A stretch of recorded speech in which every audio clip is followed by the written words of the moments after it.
Well, I feel like with all my teachers, like they don't really care if you pass their class or not. They're just there to get paid and get the day over with so that you can pass the test. And like there's no relationship with the teachers really.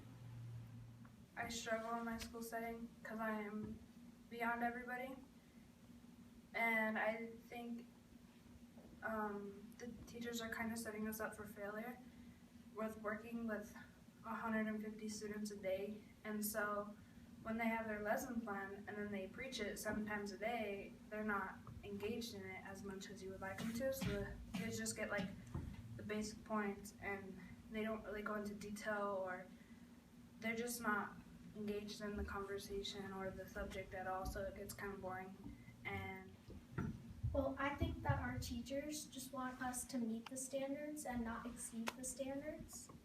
So I think that to fix that problem, they should get teachers that want us to succeed and be the best that we can be.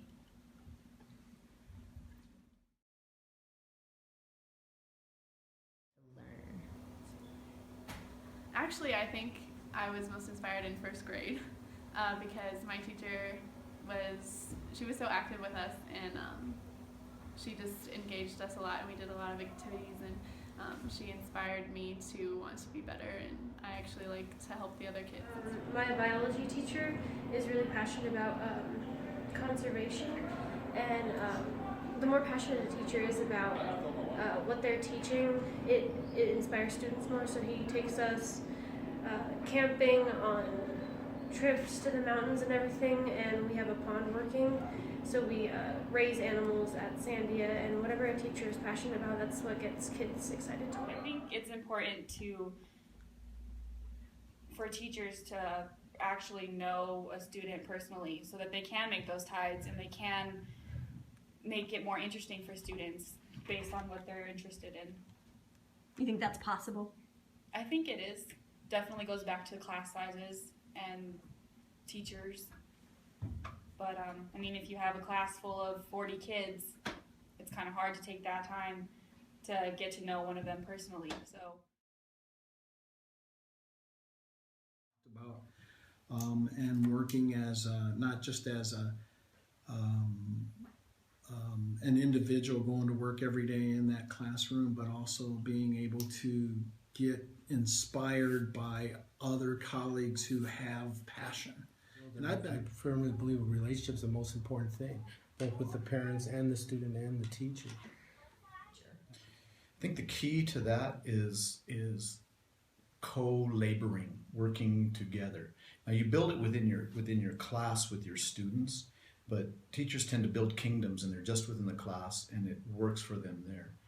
Really, to grow, what you have to do is you have to co-labor with other teachers. You can always learn something from somebody else. Describe your ideal teaching environment. One of collaboration, where students are able to problem solve as a group, where students feel the freedom to engage with each other and in the process get excited about what they're doing, no matter if it's history or government. That's the important thing. I think the key word was support. If all places are being supported, the parents are supportive, your administrators are supportive, the community is supportive, everything that's involved in the education of the total student, because we need to understand we're educating the person, not so much a student. So